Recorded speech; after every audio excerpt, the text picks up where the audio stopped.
Bend to the inside, I'll lift with my spurs. Raise it back, lift with my hands. Now as I come around, I'm gonna do the same thing. I'm gonna apply right leg back in the hip. I'm gonna ask him to push his hip more underneath himself. And then release. Drive forward. All this I need forward. That's gonna help strengthen his hips. It's gonna help strengthen his back. Today I'm riding Hank and I'm working on some muscle building and some fitness. He had a little bit of time off. We lost some fitness. So now I need to work on getting him back fit again and get some muscles built up again. He's got a little bit flabby back here and we need to improve that. What I'm working on is going to help you if you're needing to get your horse more round, if you're needing to get your horse stronger and engaging in the back end and elevating in the front end. These exercises will help you a lot. We show this horse in working cow horse, so we need a lot of elevation in the front, we need a lot of engagement in the back, and we need all those muscles fit so that he doesn't hurt himself when we ask for those maneuvers. He is a bridle horse. We show him in the bridle. The bit that I have on him is a pretty advanced bit. I'll show you a picture of that bit. You don't necessarily need that bit to get these movements done, but as the horse progresses and you start asking for a better quality maneuver, you're going to need a bit that will help you a little bit more to get the movements that we're wanting. I'm generally wanting to get him to round his back, pick his shoulders up, engage his back in. In the process with this bit helps him to break at the pole and actually stretch his neck longer, which helps to break his shoulders higher. So what I've been doing is I'm walking and lifting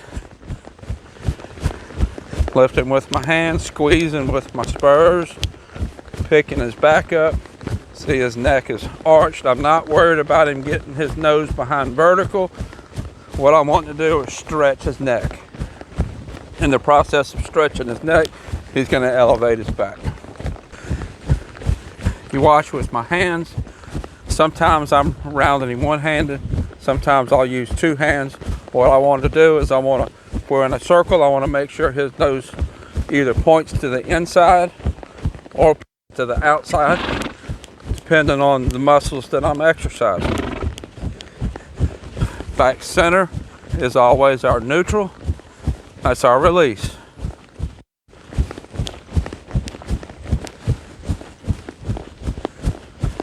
Even though you don't see slack in the reins and his head is staying in that neutral position there, he is still getting a release. His release is where his body needs to be to carry himself correctly.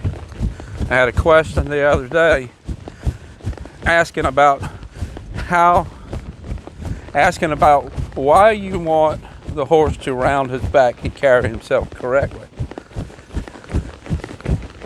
An arch in the back, an arch right here, makes his back stronger than an inverted or a flat back. And that also helps him to get his hips back up underneath him so that he can work off of his back end. A horse naturally has about 60% of their weight on their front end because of the neck and the head.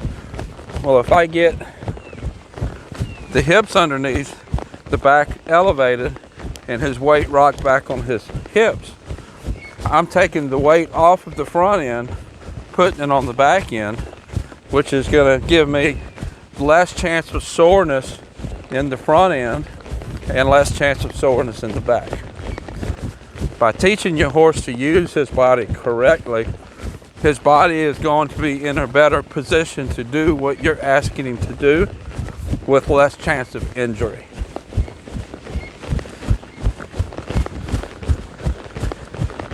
A shank bit is not absolutely necessary to make that happen, but it does make you teaching the horse that position, that body position and that body correctness easier. There's a lot less that you have to do to get him to get his body in that position with a shank bit than a snaffle bit.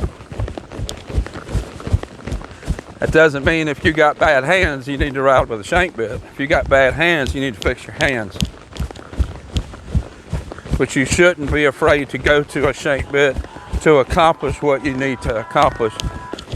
So I'm going to work on getting him to engage a little bit more. What I want to do is get him to push his hip to the inside. Get the hip to track inside of the front. I'm strengthening these muscles. It's like doing bodybuilding, like doing repetition. Push the hip to the inside.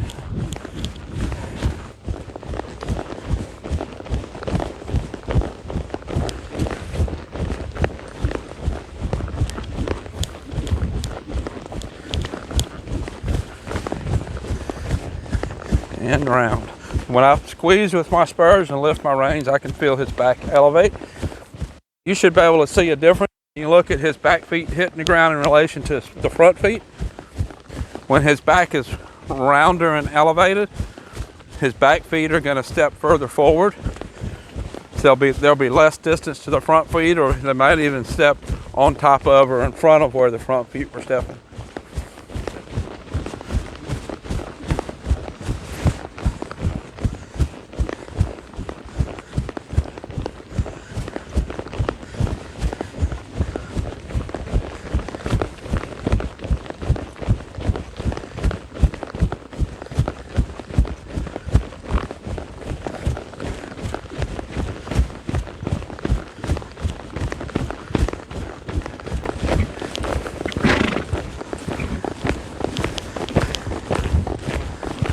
Bend to the inside, I'll lift with my spurs.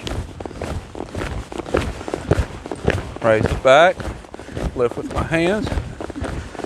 Now as I come around, I'm going to do the same thing. I'm going to apply a right leg back in the hip. I'm going to ask him to push his hip more underneath himself. And then release. Drive forward. All this I need forward. That's going to help strengthen his hip. It's going to help strengthen his back.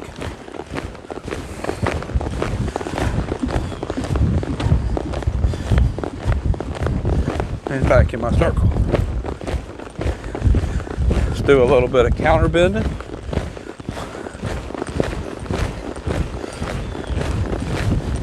Extending forward with my legs. Head to the outside. Correct bend. Head to the inside, over bending it a little bit. Over bending it. Using this shoulder muscle right here. If you have a horse that's fallen to the inside when you're trotting or loping, this shoulder is weak. Over bending will help that. And get back soft again. Now I'm going to go through the middle. I'll do a lead change and work the other side. Through the middle of my circle, left leg back. Now we'll work the same thing the other way. Round him up first. After the lead change, I felt this right shoulder kind of fall out. He changed in the back. He didn't support himself as good right here, which is one of the ways that I know his shoulder is a little weak and how I know that he needs this exercise. So, squeeze with my spurs, lift with my hands, bring his back up. There we go. And get soft. See when I got soft, when I sped up, or when I got soft, he sped up, the shoulder fell. Tilting to the inside, a little over tilt, over bend.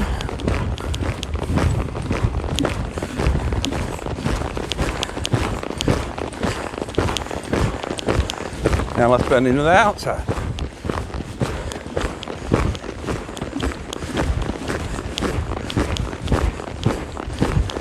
Spinning to the inside.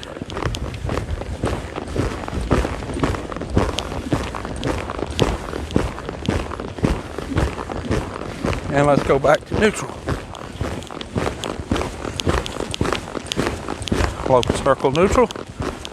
Let him relax. I still feel him falling that way. If you watch my seat, I have more weight on my left stirrup than I do my right stirrup. That's pulling him to the outside. I did a video a while back of using your feet to get centered. In this situation, I'm intentionally using my weight to make him shift to the outside and pick this up. If you want to see that video, I'll put a link up here. To help you get centered, but it's also useful in training your horse.